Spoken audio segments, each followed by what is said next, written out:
Well, I've had memories of Egypt for a lot of my life since some of my earliest awakenings. And they came as fragments at first, moments in the desert, feeling my voice speaking to the wind and noticing the wind move in response. We unpacked that my brother and I in that life had these massive conflicts, and he betrayed me in different ways. There was a man who was an assassin who killed a lot of my family in that life. And I had to go through all of these very visceral, intense, transformational healings from my experiences in that life. And so right there on the walls was the very story of my soul. If you go through a really intense trauma in your childhood, you don't want to remember it. And the desire to not remember it creates a resistance like a wall.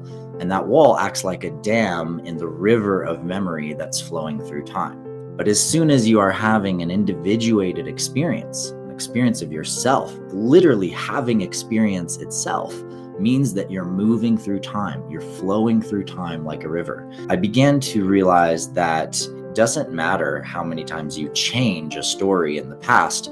If you create a new story of yourself from a choice, that is like a branch, a timeline that will never go anywhere because it will never actually intersect with your life now.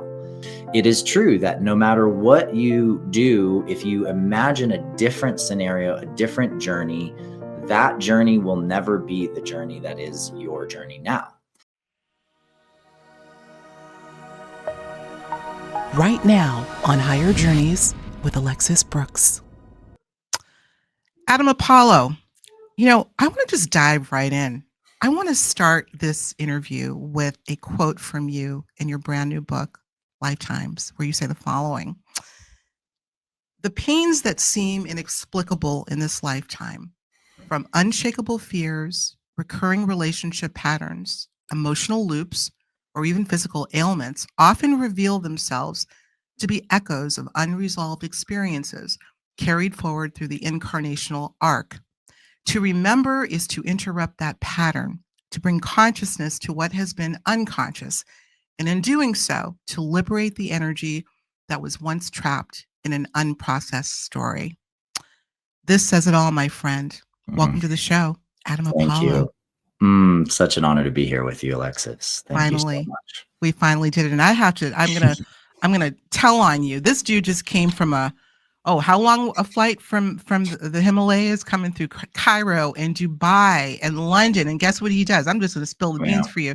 He goes and parties when he gets back. That's what youth will do. My goodness. Yeah, it was 44 hours. I left at dawn from Bhutan in the Himalayas, climbed over the Himalayas, bounced through India, Dubai, Cairo, London, and back to Denver. And then it was midday and picked up my car, and I could have just completely passed out, but instead I took a shower, I changed, I put on some nice party gear, and I went to a party called Home Base. And I was laughing about it because, my trip had been sort of a marathon where first base was activating the 3 Great Pyramids, then going down the temples of the Nile and performing as a DJ on a Nile cruise, as I'm running to second base, which is then activating the crown of Mount Sinai at dawn, bringing down star codes, and then cruising across and preparing to go to Bhutan. So that I'm running to third base through Dubai to Bhutan, and then landing these epic prayers in the beautiful sacred lands of Bhutan, and then coming around the corner with a 44-hour trip to land and slide into home base here in Boulder, Colorado, and be with my beloveds and pass sacred artifacts from Egypt and from Bhutan into the hands of my dear friends and let them feel the charge of the energy that I built and the ley lines that were opened and the sacred guides and guardians like Sekhmet who are with me now in my sacred work. So it was quite an adventure. It's no wonder you wrote the book, brand new, Lifetimes, Spiritual Explorations of Earth and Galactic Past Lives. I'm going to use that as a segue, my friend. Please do. Because you just gave such a multi-dimensional, colorful, poignant chronology and summary of this trip. And I'm sure that on the heels of writing this book, you got something even more incredibly powerful out of this trip. Mm, What mhm, what epiphanies did you let's go into your trip a little bit and how it relates to what we're talking about here. We're talking about mm, mhm, not just not just digging up past lives, but mm. utilizing our past life memories to heal perhaps dimensional trauma that's been going on and what we're dealing with now. So Yeah. this trip obviously was a part of that journey, I'm sure, for you and what you could impart Mhm, to our audience here. Give us a little summary of what happened there and how it mhm. relates to what you're talking about in this book. Yeah. Well, I've had memories of Egypt for a lot of my life since some of my earliest awakenings. And they came as fragments at first, moments in the desert, feeling my voice speaking to the wind and noticing the wind move in response. Um, I went through a series of courses in theta healing where I was being trained in accessing and clearing different root traumas from this life and from others. And this was many years into my own past life journey. But in my first theta course, we discovered that every single one of us in the room had been in Egypt together. And the teacher, my good friend who goes by Dove Moses these days, was my father in that life. The woman that I was in love with was close to me in that life, and we had had children together in that life. We unpacked that my brother and I in that life had these massive conflicts, and he betrayed me in different ways. There was a man who was an assassin who killed a lot of my family in that life. And I had to go through all of these very visceral, intense, transformational healings from my experiences in that life, as well as experience some of the beauty and the bliss that I had in that lifetime. For example, I grew up with this young girl who was similar to a princess who I was caring for growing up. And she and I in this life had some very beautiful intersections. And I went through the full memory of us becoming teenagers, us making love for the first time, and the guards catching us and seeing me and chasing me. And I jumped out the window naked, ran through the streets of this old city in Egypt, and grabbing a cloak, fled into the desert to hide. And so all of these parts of that life and different memories of actually caring for pharaohs as though they were like my children, experiencing the disinformation campaigns that were twisting things into darkness, all of it eventually became so clear and so explicit all the way through to my daughter growing up and marrying Akhenaten that I was able to actually identify who I was. And so in this journey through Egypt, I was facing my life as I, Keper Keperer Iset Ma'at, which is what I was called in much of the later part of my life. And as a child, they often called me Netjeret Heru Ma'at, which is like a child of Horus and Ma'at. And and I got to very viscerally experience myself in that body, in that life, facing what I faced, and help many of my family who were there with me on that trip to remember that journey and that time and to clear their wounds from this time between Amenhotep III and Tutankhamun and much of the slaughter that happened because of General Horemheb and a lot of the loss of the sacred star codes that we had literally been weaving into the walls. And so to wrap that little story, I'll say I got to go to this place that my father in that lifetime built, a small temple out in the middle of the desert. And on the walls, he had painted this incredible expression of the truth of our star lineage, where Ma'at held two suns and had a planet in her belly and a giant golden ship with lions and beings of different worlds on it, the gods and goddesses and the white lions, crossing over to Ma'at holding one sun and a depiction of the earth, and the hieroglyphics literally saying, by the blessings of Horus, the stargate opens and the family passes across the worlds. And so right there on the walls was the very story of my soul. And it's been absolutely transformational and healing and heart opening. And I cried my eyes out in that temple, with so much grief, but also so much bliss, remembering and reclaiming these aspects of myself more fully and deeply into my body in this life for my sacred mission and purpose. My goodness. I have one question. I don't know how I would even follow on something that's so incredibly intricate. But I have to ask you, I'm going to take a step back for a minute, Adam, and ask you, how is it that you are able to have such lucid recollection when, and I want to get into this because a lot of people watching may be trying to access past lives, memories, past life memories, and cannot. And by a general rule, we do not. Why you? Why you? Yeah, there's a lot of reasons. It's trainable. It's a skill that you develop. It's a muscle that you learn how to flex and develop flexibility around. I think that it's worth saying at first that, and I cover a lot of this in the book, that we have resistances to certain points in our life and to certain things that have happened to us. If you go through a really intense trauma in your childhood, you don't want to remember it. And the desire to not remember it creates a resistance like a wall. And that wall acts like a dam in the river of memory that's flowing through time. Now, another side topic is that, some people believe all lives are simultaneous and that everything's all happening at the same time. Well, certainly, yes, from the standpoint that you're infinite and eternal and you're God and you're in God state, yes, it's all at the same time. But as soon as you are having an individuated experience, an experience of yourself, literally having experience itself means that you're moving through time. You're flowing through time like a river. And when we resist those experiences in the river, the things that are painful, hurtful, or were really intense, we create these dams that block that energy flow in the river.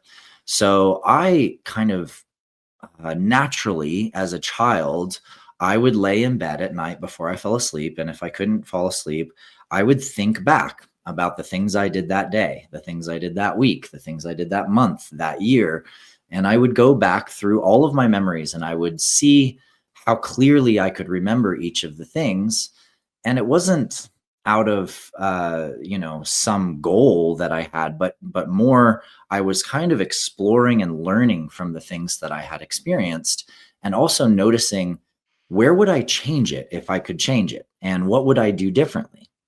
And as I became a teenager and started to really understand the difference between truth and lies and what's real and what's not and what's important and what's not, and sort of testing all of these different things in my life, I began to realize that it doesn't matter how many times you change a story in the past.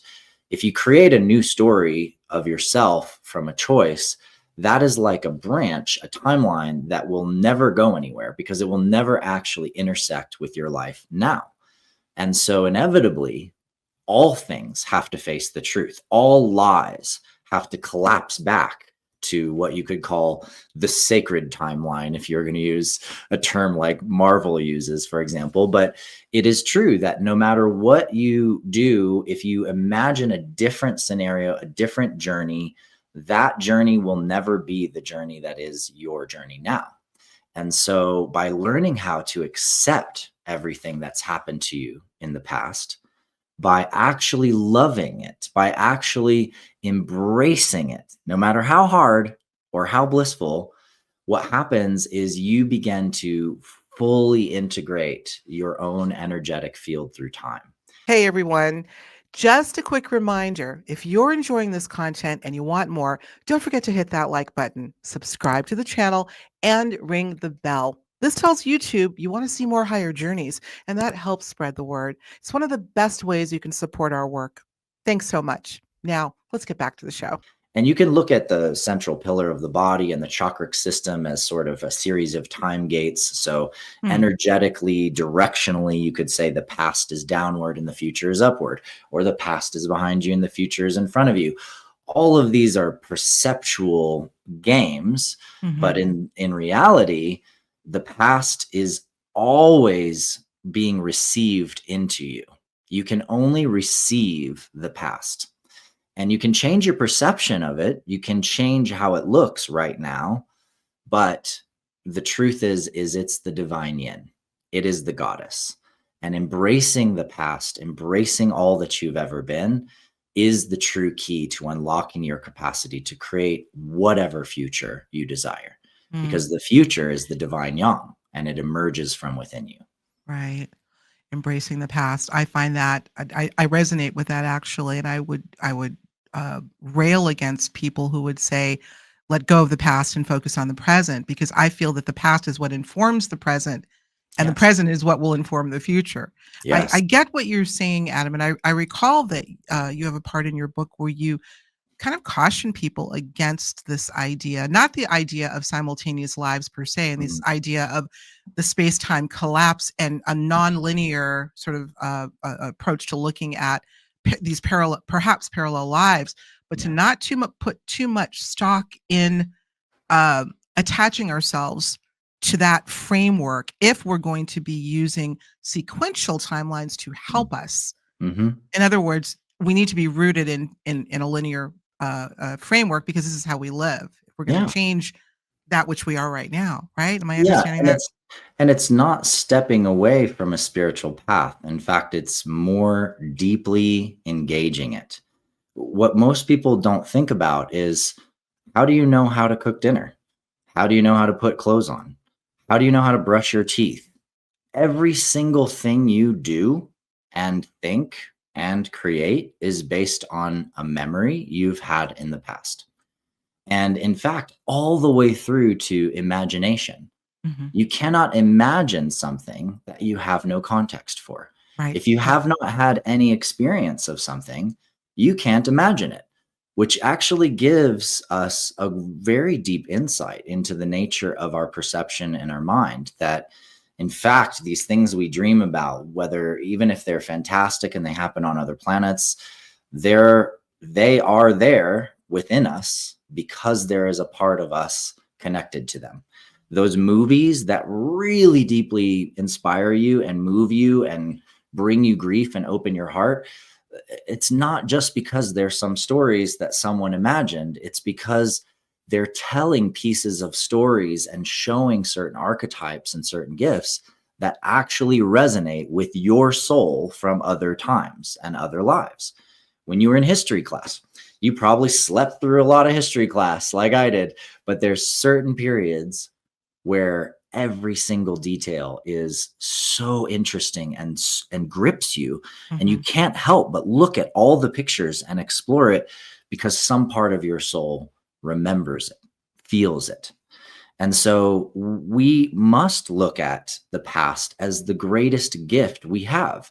It's Mm. the gift that teaches us how not to make the same mistakes. And if all of our lives were parallel, for example, you had these parallel lives, well, guess what? You haven't resolved things in a parallel lifetime. That means you haven't finished whatever war or whatever trauma or whatever it is that you're going through. And that's a real disservice to yourself to see it that way. Because guess what? If it was a past lifetime and you were in this place and you did experience that, well, thank God you actually already went through that life and you already went through that death and probably already resolved a lot of that. Thank God it's done, right? It's good that it's done so that you don't have to be experiencing it again right now all the way. And this gives you the power to both look at the painful experiences in the past without becoming overly attached to re-experiencing Mm. those pains now, allowing you to accept them and love yourself through them and maybe move through the emotion of it, but then feel the liberation and the completion of it being resolved and done. If it's not in the past, it can't be resolved and it can't be complete. There's something we need to honor about the sequence or the sequential part of life, and Mhm. you have a beautiful way of bringing that to through in this book. I have to tell you, I'm going to tell you a quick story about a woman that I met many, many years ago. I think I was in my temp days. I was doing temporary office work, and it was just before my husband and I were planning to get married. Mm, In 1995, as a matter of fact, and we were planning on honeymooning in Egypt, and that was my first mm, trip to Egypt. And I recall telling this woman that worked in the office with me that we were going to Egypt, and Adam, she literally broke down in tears, and I said, "What's wrong?" And this was just so many years ago. I wasn't necessarily into the subject and this aspect of what we were about to witness to this mm, extent, and mm, she said, "I lived there. I lived there. I know I was there." I mean, she literally broke down in tears, and it was just so touching to me. And I mm, looked at her. I'll never forget. She seemed to be so atypical when it comes to these sorts of subjects, and mm, somebody that wouldn't necessarily get emotional over this sort of thing. So it was really out of character for her. mhm, And I've run into several other people, many other people. What am I saying? Over the years, that have had this visceral reaction to these triggers that happen. Could be a word that's mentioned, or an yeah, image, a visual. yeah. Yeah. And everybody actually has them. That's the most fascinating part, is that everybody has had at least one or two of these triggers towards different past lives in their life. But most of us write it off. Mhm. We take it for granted. We uh, gaslight ourselves essentially out of the experience. Mhm. And that's not an accident. It's actually been structurally laid out that way in our belief systems because of many of the transitions that our society and cultures went through in transitioning from a highly spiritually oriented science that was called philosophy, that was very deeply engaged with the nature of consciousness, and then facing, for example, the Christian Church and Inquisition and the Mm. periods of time where if you talked about anything that sounded at all like God, and you're not part of the church, like you're blasphemous, right? So you'd be killed for that. And That's I know right. many people who were killed for bringing through their gifts, their powers, their knowledge, their awareness, over many hundreds of years, and then even herbalists, witches, teachers, healers, you name it. And because of this sort of collective imprint of trauma, many people keep their power down. And then also societally, we sort of insulated this with the scientific method and a sort of sense that, well, we actually know the real reality because we did some science around it, right? Mm. And yet so much of our science is completely incomplete. It's broken, it's abstracted, it doesn't directly reflect reality in a lot of ways. And then the science that has started to reflect reality, as we know, involves entanglement, faster than light connections between spaces and times. It, involves matter storing memory, involves the reality that intelligence is probably not something that's emergent from the brain at all, but is an underlying facet of space time itself. Mm. We're starting, our science is actually catching up now to all of these Slowly. spiritual concepts that not very long ago you would have been completely ridiculed for. You would have been believed to be totally crazy, totally nuts. And not much longer before that, you'd have been burned at the stake for it. Right. Yeah. So we're in a major, major transition. And, my life has been one where I tend to have just like been always 10 years ahead of everybody else or more. I was having extraterrestrial experiences and contact experiences and these things, and nobody believed any of that. And 10 years before that, I was having energy experiences with chi and ki and prana and learning how to circulate my chi and training people how they could focus their energy body. And nobody'd ever heard of that, in the mid 90s. So it was like each stage of my own life development, I've had to be out on a limb knowing that the collective has no idea what I'm talking about, and people are not Mhm. necessarily all ready or have the context to understand it. And to develop the communications technology, so to speak, as a scientist to be able to explain things in a way that people could really directly, personally relate with. Mhm. So I'm thankful that I've had this journey, and I'm really thankful that people are finally catching up because of all of these Indeed. breakthroughs lately. Yeah, I do think people are catching up. I and yet I think it's a long arc, right? Mhm. It's a long haul, if you will. I wanna Yeah. go back to this idea, Adam, of the traumas that are suppressed, but almost Mm, seemingly encoded in our DNA. You mm, talk about DNA in your book in a brilliant way, and how, so much of this so-called, we've heard it before, junk DNA is mhm. really where the magic lives, but also perhaps the trauma. Talk about that. Do you think Yeah. that we may be carrying these traumatic past life memories literally and coming through Mm. generations encoded in our DNA? Yes. Yes, You absolutely. do? Okay. And I would say that that's not just from our own lifetimes, but from our ancestral lines. Well, that's what So I meant. in the Yeah. in the book, I present that essentially my theory is that there are three major genetic streams that come into your body when you are incarnating. One of them is your father line, one is your mother line, and the third is actually your soul line. It's from your soul's experiences and incarnations. Now, depending on, which genes epigenetically get turned on and off during your incarnation process and your birthing process, this is why some children look vastly different from their parents, activating specific gene codes that haven't been seen for many, many, many generations. Why, qualitatively, many kids grow up with experience and knowledge and awareness that do not fit their parents at all. And in the book, I cover many of the different scientific experiments and experiences covered by Ian Stevenson, for example, Yes. who did thousands and thousands of research projects with kids Absolutely. who had very specific memories and skills that were so foreign to their family and their Mhm. parents. Their parents were freaked out. They did not know how to take this information at all. Mhm.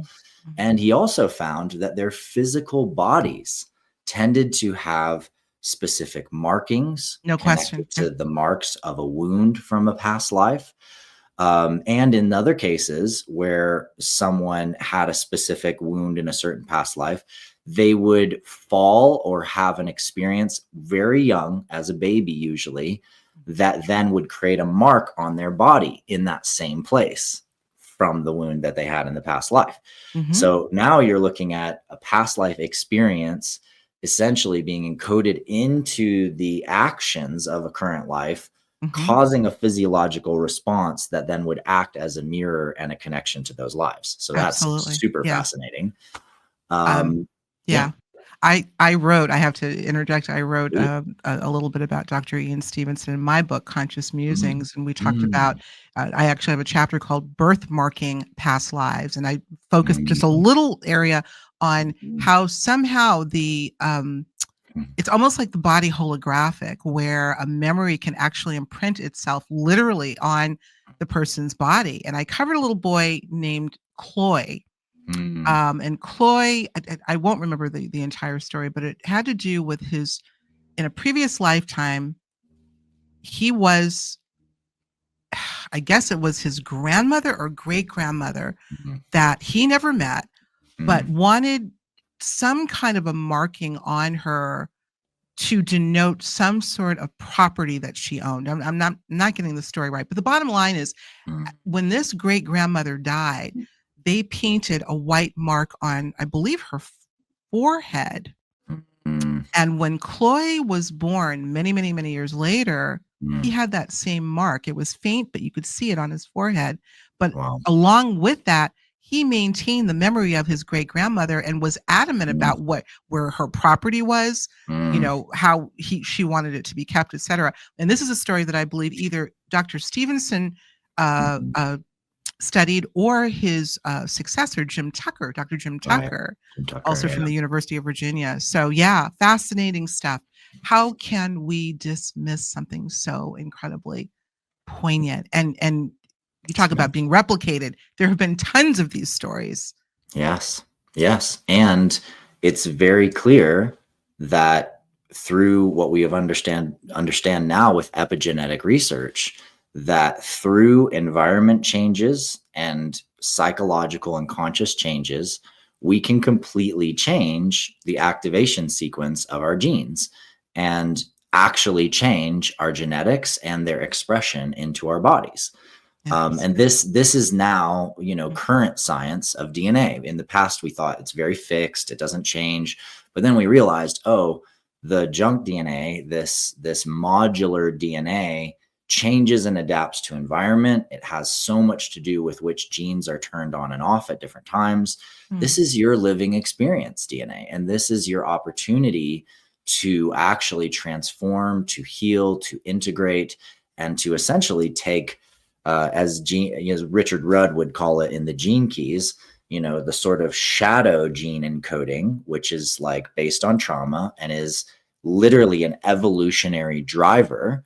So these painful experiences you've had are drivers for your evolution, so that then you open up and you begin to experience the gifts in those shadows, the divine gifts, the magic that's come out of your soul's choice to go through these difficult things. And that also puts us in a different place when we start to look at our past lifetimes and our journey through time. Is we realize we're not victims to any of it. We're actually creators of all of it.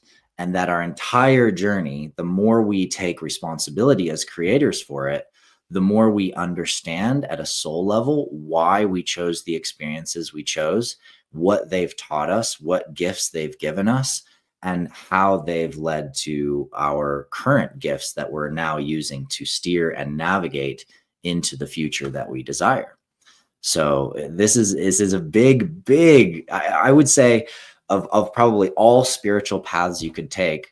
When you look at it, almost every great master, every avatar in the world, what was one thing that made them different than others? They tended to remember all these different lifetimes, right?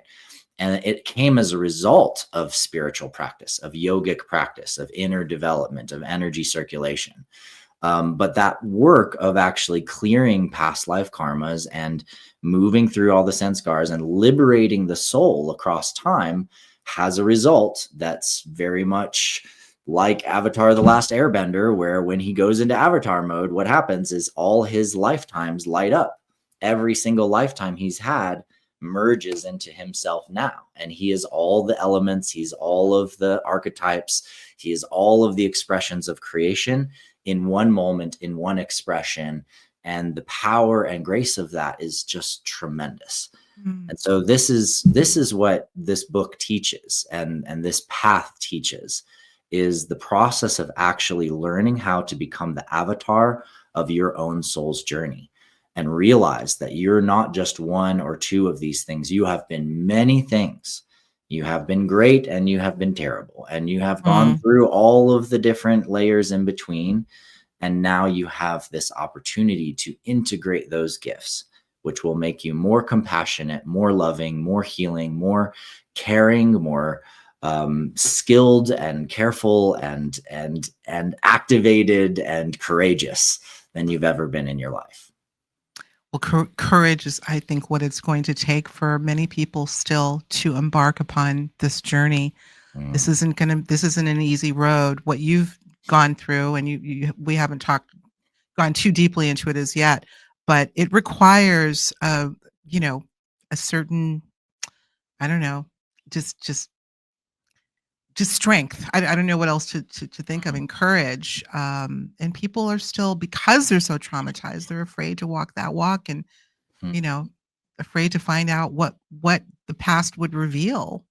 mhm. How Yeah. might one, I mean, you can't make anyone, that's not designed. I don't know that this is for everybody, Mm, but what would you say to those individuals that are on the fence? It's almost like, getting any kind of a hypnosis or a regression, perhaps a mhm. QHHT session. There are people that are on the fence about it because they're afraid of what they might find out. What would you say to them? Well, I would say to them that, just like in this life, you're likely to find things that are painful, but you're also likely to find things that are glorious and beautiful.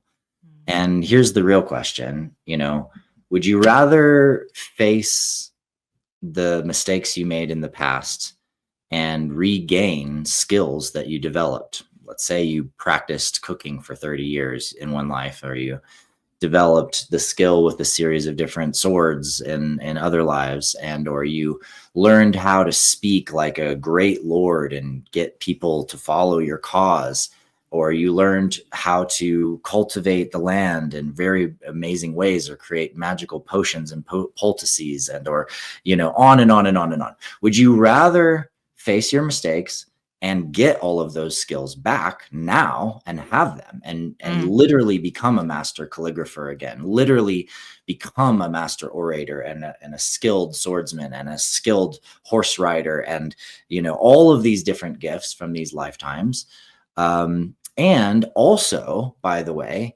get back all of the incredible relationships you had from those lifetimes, and have people in your life that and love so deeply that you would trust them with your life easily, and that you may have only met for a day or a week or a month, but because you begin to remember them from other times, you've known them for decades, or even hundreds of years, or even thousands of years across lifetimes.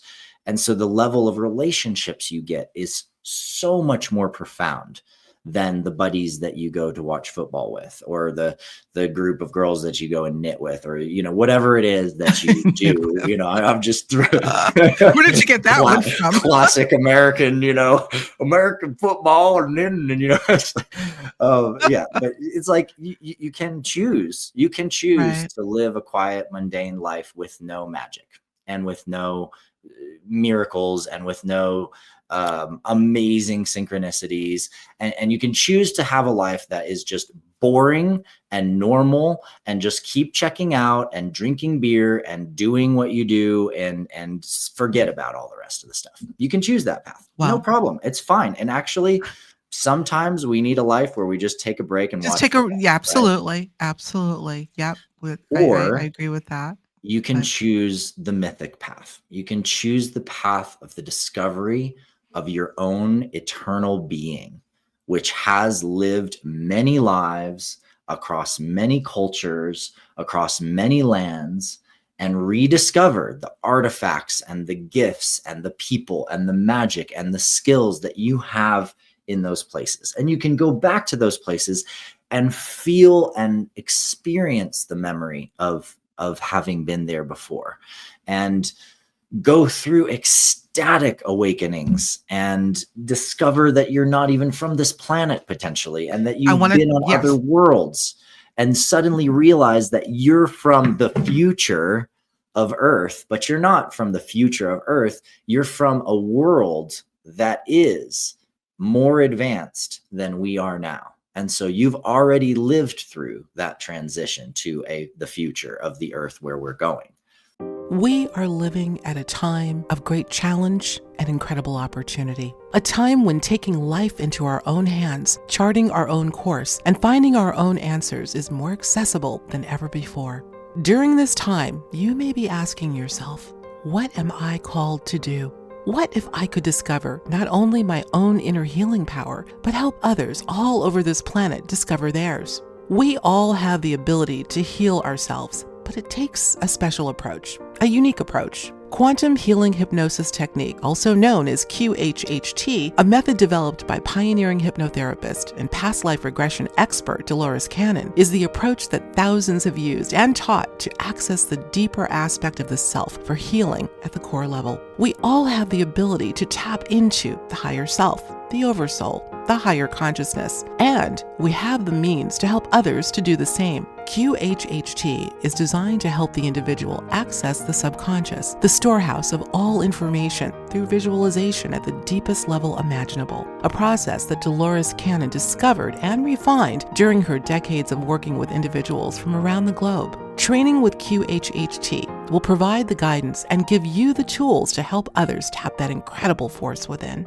Now, you can access this exclusive training online, bringing the tools needed right to you, so you can assist others in finding their own answers and achieve total healing. This is powerful and needed now more than ever. Be a part of the pioneering work and legacy of Dolores Cannon by learning QHHT. Start today by clicking on the link in the description of this show to get started. And when you do, don't forget to mention Higher Journeys to get a 10% course discount when you sign up. It's time we all take back control of our lives and chart the course for success at every level. It's time to discover the power of quantum healing hypnosis technique by helping others to help themselves. And by doing this, we are helping to heal the world. You just triggered something. You saw my I gesture. saw it You did cover go. this a bit in your book, and I want you to go there because our audience is obviously very in tune with the whole story, the whole UFO ET story, UAP, Mhm, and particularly those that are experiential. Talk mhm. about that a little bit. How you approach this in the book, Yeah. in terms of resurrecting past lives, only to find out that you may have been an off-worlder, if you will. Yeah. How did you approach this in the book? Well, it's one of, I would say for most people, it's one of the most delicate and sort of almost awkward at sometimes transitional leaps, because they have these dreams that they're on a world and it's all oceans and their skin is blue and they're seeing things that definitely they've never seen on Earth. They've never even seen it in movies before. And they don't know what to think. They don't know what to make of that dream. Or they've had a connection with the elves. They have had this strange feeling every time they watch Lord of the Rings and or read the books, and they know that a part of them is elven. And it's almost like there's an entire culture and an entire way of being that's there inside of them, but it's just beyond the veil. Or they have experiences where they know they've been pilots of starships and they flew between planets and they were part of galactic war and flying these ships like Star Wars and facing these different galactic conflicts. And watching the movie Star Wars, it works them. It affects you at a deeper level, at a more profound level. And each of these things, each of these are keys to these memories that we have, to these aspects of ourselves. And it's not about just assuming or leaping to the conclusion. I don't suggest that people do that at all. I simply suggest that you take the data into account. Mhm. And the more you take the data into account, the more it begins to show you the truth. When you actually allow it to be important information, it will show you the truth. And for me, what I found is I just began to meet and discover other people that had the same memories and the same dreams and the same recall experiences and the same affinities to certain movies and to certain storylines, and realized that all of these different people had intersections with the same worlds, and that all Pleiadians tend to describe their homeworld in this particular way, Mm. and that the elves describe a world that is the Syrian star system, and that if you remember this desert planet and being part of these intense battles that happened during the Orion Wars, you resonated with the movie Dune, but it wasn't telling exactly the story. It just was speaking to your soul about a series of events and a culture of people that is part of your culture. It's part of you, Absolutely. and you Yeah. can't shake it from you. It is you, but you've just layered all these other cultural narratives and lifetime narratives and aspects of yourself on top of that. Right. So Right. it's a deep dig, and yet it has so much empowerment for us, because in those worlds and in those lifetimes, we come to the awareness that we can be interplanetary beings. We can travel between worlds. Multiple dimensions exist. Telepathy exists across worlds. All these superpowers and gifts that we consider to be impossible or magical now are actually the science of that past, and they are the science of our future now. Speaking of telepathy, I actually sent you a link, and I don't know, since you were just traveling back, I had a Mhm. chance to look at it, Adam, but I did a commentary segment about 3 or so months ago Mhm. around the idea, interestingly, of looking at past lives through a simultaneous framework. Mhm. And if we were to look at past lives as being perhaps parallel in some way, Hmm. could we telepath to these quote unquote past lives? Past lives would become a misnomer, of course. It Hmm. would be, parallel life. So it was just me kind of going through a thought experiment as Hmm. to making contact with the past from a telepathic point of view versus Hmm. a recall. In other words, almost acting as if that persona is still alive at some level and Hmm. can be connected with at that level. What are your thoughts on that? Yeah, no, I love that. And I didn't get a chance to watch it, unfortunately. I opened it up and I started to get into it, and I had a lot of things here in the landing process Sure. But you to get the gist of handle. it. So I just want to get your I thoughts do, on, I yeah. do. And I want to say that simply because an experience is in the past doesn't mean it's not accessible to connect with. Mm-hmm. Mm-hmm. You can go back to your childhood and you can look at and sort of communicate and telepathically link with your own psyche at a certain age in your life. You can talk to yourself in that time. And when you look at your life, you realize that sometimes it feels like you're talking to a future self of you, Mm-hmm. right? And there's these moments where you're like, wow, I kind of feel like my future self is giving me advice right now. And then, you forget about it, decades pass, and you're at some point in time in the future and you're meditating on your past, and you see this facet of you that was really going through it, and you send a communications and a message. And it's beautiful because within the greater tapestry of time, there are some choices that we make that span across time. There are choices, decisions, constructs, contracts, etc., that last lifetimes.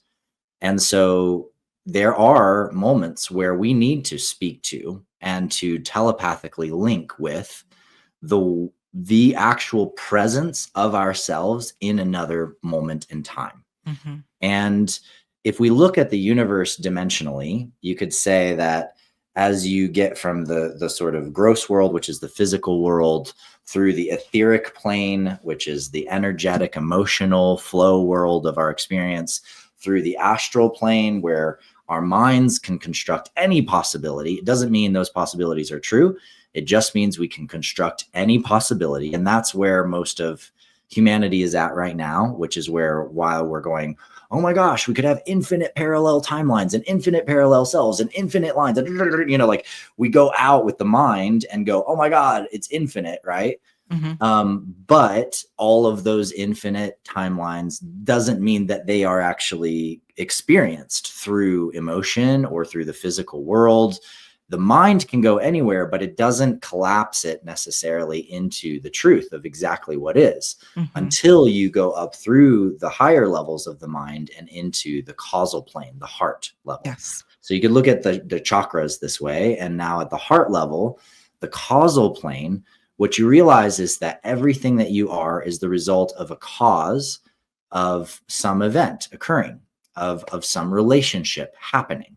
And this is really the level of relationship. It's the relationships between you and all the other people. And it's actually the dance of your connections and your relationships with people through your lifetimes and through time that has forged you as who you are. You are who you are because of all the relationships you've had.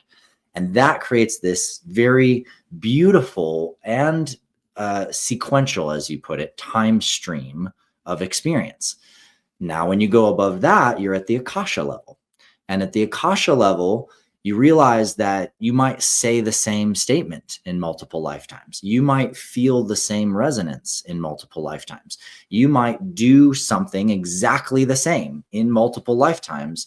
And that is like a deja vu experience, a linking Mm. experience. It's a harmonic vibrational link between you now and then. And that is exactly what entanglement is.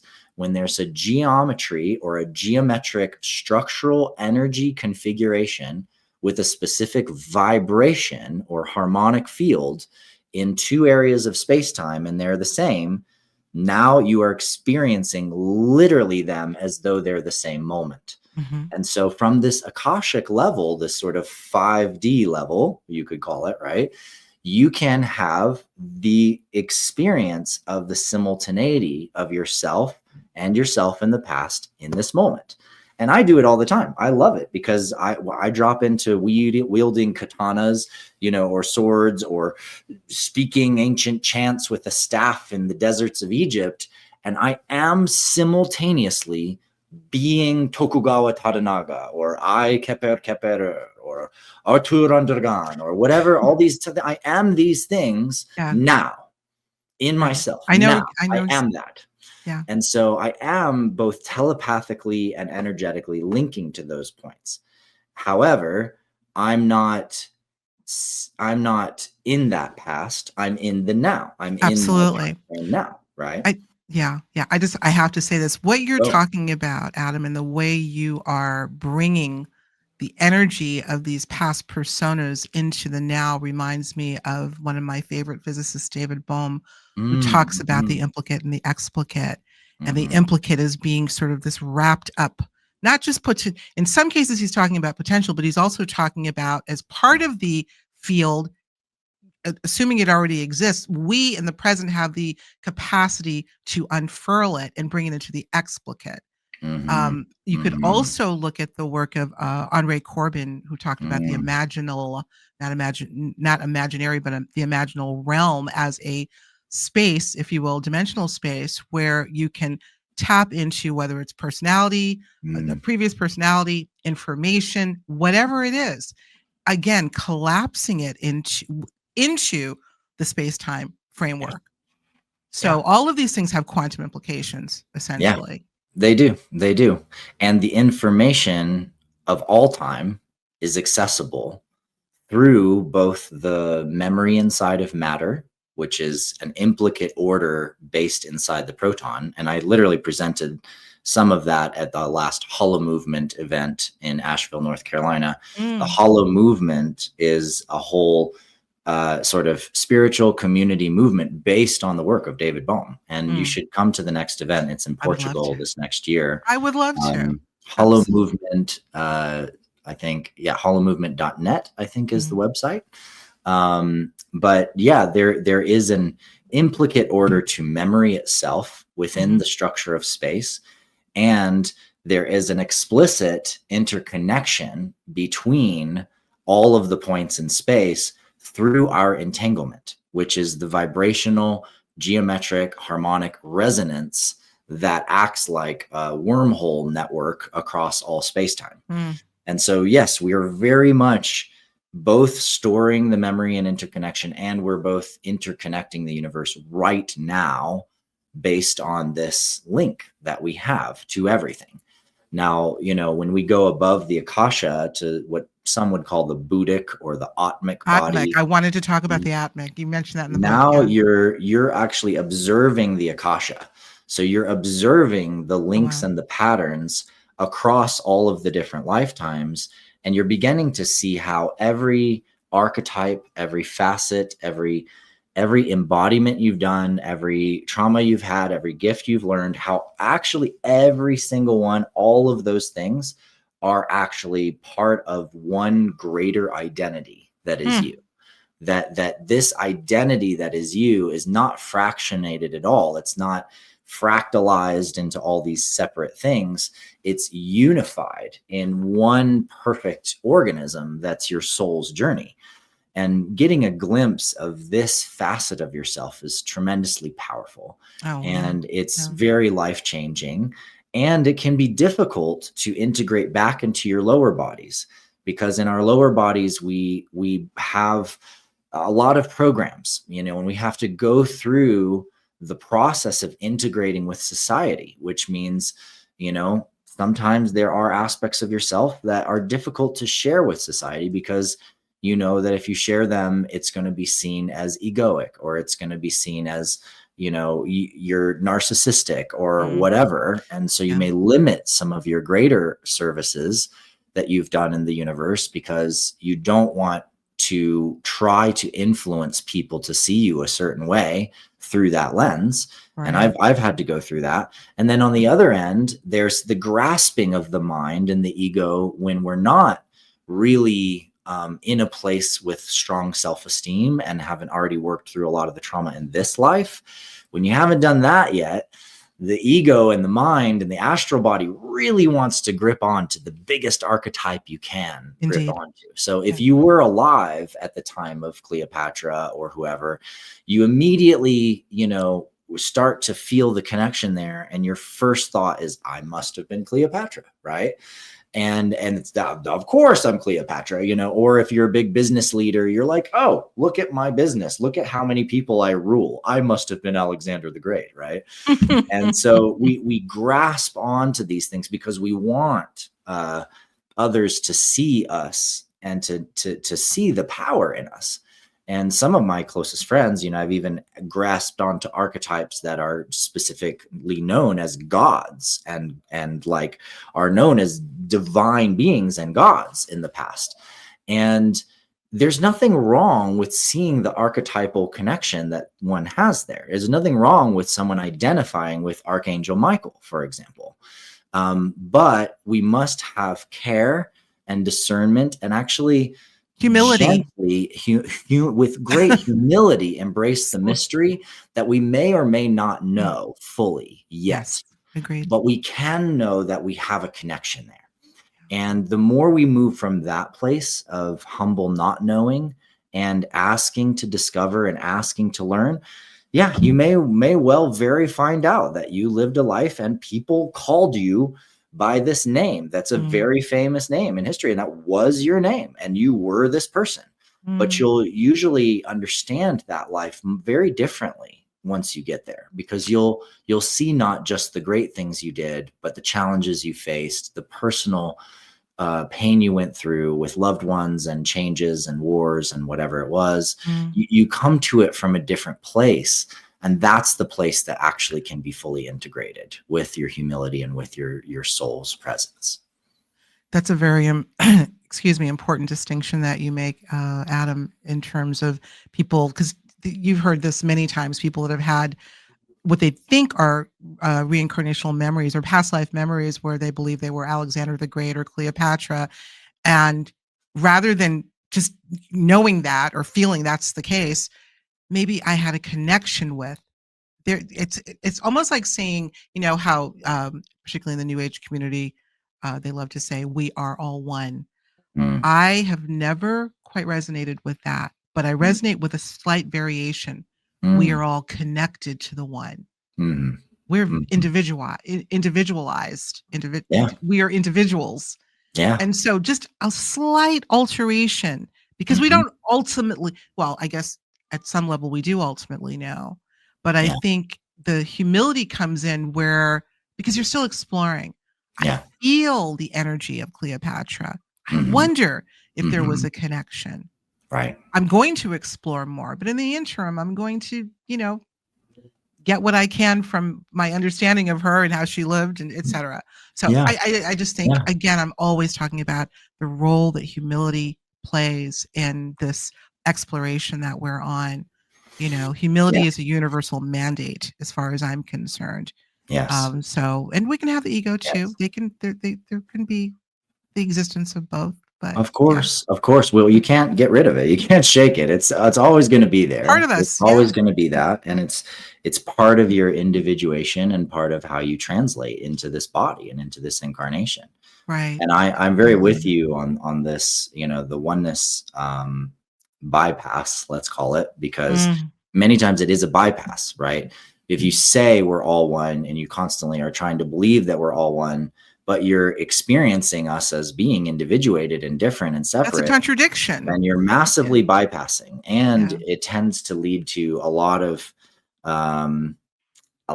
like unfortunate behavioral issues where, for example, you've got the hippie guy and he's like, yeah, dude, I just, I left all the dishes in the sink, bro, but like, we're all one, right? So like, whether you do the dishes or I do them, bro, it doesn't really matter, right? He's like, we're all one. It's all cool, right, bro? And like, so there's many bypasses in our societal and interpersonal dynamics that happen through that. And yet there is an experience of being one, and you may have accessed this experience through deep meditation or personal transformation or meeting the perfect Absolutely. Out master, of or body experiences, near death experiences will all kind of give us glimpses of that, sometimes, yes, oneness. Yeah, yeah, no or doubt. psychedelics, or even high tantric experiences, high sexual experiences, and which I, many times have accessed these states Mm, through that space, and that is the crown. The crown is that ultimately, yes, you are the infinite eternal, and yet mm, the moment you're having experience, you're individuating into one thread of that infinite eternal, expressing itself through time, through lives, through experiences, through journeys to yourself. And what makes you who you are in that is your relationships with all these other people along the way. mm, And so if you're really curious if you're Cleopatra or not, don't think, how do I know about it for myself? But rather look at your life. Do others in your life see this in you? Have you met other people from that life? Have you met all of these people that you were in that life with? Because many of us call back in our greatest allies and our greatest partners. So, for example, there is a man I met recently who I actually think was Alexander the Great, but it's not because of him or his particular, facets of the way he behaves in his life. It's actually because he has all of these people in his life who are mirrors of those connections of the people that Alexander was surrounded with. And all of those facets of connection create the braid that shows you the truth of your soul. And for me, that's how I worked out, one of my lifetimes, which it took me about 10 years to accept. I couldn't accept it. I could see the connections to the historical figure. I could see the things where there were parallels in my memory and my direct experiences with stories that I'd heard and been told. But my own need for temperance and to come to this work as a scientist told me, like, okay, but you don't know for sure. Okay, but you don't know for sure. And it was actually just meeting people, person after person after person after person after person, for over 10 years, and then really like 25 years total. That over that time, the more people that I met who remembered me and who triggered memories in me, and I triggered memories in them, and the memories further detailed that life and further unpacked things, and the actual journey of that life didn't match the historical or mythological narratives or any of those stories exactly, but some of the stories and some of the history pointed to different parts of that journey I went through. And there was a point where I came to a full acceptance and awareness. And interestingly, along with that, I became aware that I had a specific birth name, and that at a certain mm, point in my life, I was given a different name as a title. And that title became the thing that most people had heard of, right? But it was about facing these different facets of me through my relationships with others to come into full acceptance of myself in that life. And once I did, and once I fully accepted it, I got all kinds of other gifts with it too, like mm, skills from that life, specific knowledge from that life, awareness of certain artifacts that I worked with in that life, some of which I actually plan to go and recover in this lifetime. There's a lot of things that come with that journey of healing and acceptance, and it's totally worth it. It's totally worth it. And you got to question all the way along the way, because there were certain relationships I had in that life, for example, and I've had in others, that I thought were one kind of relationship, or they looked one way at first. But then as I got to understand them and I connected deeper with that person, I realized actually it was a different relationship than I thought, and that it was a different dynamic than I thought. And so we need to go deeper sometimes to more fully understand ourselves. yeah. And it's really, really powerful to hold it all in an open-handed way as a mystery that you're solving, as a puzzle that's unfolding itself, and not try to collapse it and claim it and make it you so that you can tell other people, guess what? I was Yes, this but person. yeah, right, You don't right. need to do that anymore at a You don't certain need to do point. that. You don't have to. Wow. Yeah. My goodness. We're going to be going to the after show, everyone. Where I say to the audience, Adam, when I do this, that means we're going next door. Going next door, and we're going to get a little bit more into it. You know what I want to do? I want to talk about one of the approaches that individuals can use on their own that I think is so powerful to start the process of bringing back up these memories through Mm, eye mhm, gazing in a mhm. mirror or into somebody else's eyes, like I'm looking at you right now, like I'm looking at Mm, you, everybody. So we're going to do that. We're going to go next door because this time just flew. Listen, I want to mention this book again. I'll put a screenshot up, but it's thank you. amazing. Let me get this in the shot here. Mhm. Lifetimes, Spiritual Explorations of Earth and Galactic Past Lives. Where can we get this, Adam? I know we can get it on Amazon. Why do people even bother asking anymore? Or are there other Where can places? we get this? Where else Amazon, of beside course. Amazon Yeah, can we you get can it? Can get we it get at it from your Barnes and website? Noble. Barnes and Noble is the Okay. other spot. And also at sacredstories.com, which is Oh, the publisher's website. You can order it excellent. straight through the publisher's website. It's actually part of a whole series called Common Sentience. And I'm honored to say that I'm published alongside some really amazing other authors in the series, including Neil Donald Walsh, Yes. Freddie Silva, Anadea Judith, um, and Suzanne Gleesman, and many, many, many I love others. Suzanne. And Yeah. so I really recommend checking out some of the other books in the series. They have the same format, which is, deep dive introduction, stories from other guest authors and people who are telling their personal journeys with the topic, which is just so cool. And this book has like 20 past life stories you get to read Yeah. We of didn't even different get to people's any of those, journeys. but yeah. And then part three is actually, in my case, it's the sort of practical application of the knowledge, how you or your aunt or your cousin can just do it and actually begin exploring your past lives right now. And of Right course, we're now. going into the We're holidays, so gonna it's a good time to do it. Yeah, we're gonna go next door and start that process right now. So All right. everyone come on over and join us. Help support Higher Journey so we can have great guests like Adam Apollo on in the future. Adam, Thank my you. gosh. Woo! I in the back of my mind, the whole time as I'm listening to you, this guy just got off a flight that was how long? Really? You Yeah. just keep going and going and going. Something really energetically powerful happened to you over there, I can tell. So God Indeed. bless you. Thank you Thank so you. much, my friend. Don't It's an hang up. We're honor. going to go next door. Everyone, thanks for joining us for another episode, a power packed episode of Higher Journeys. We'll talk to you real soon. Take care.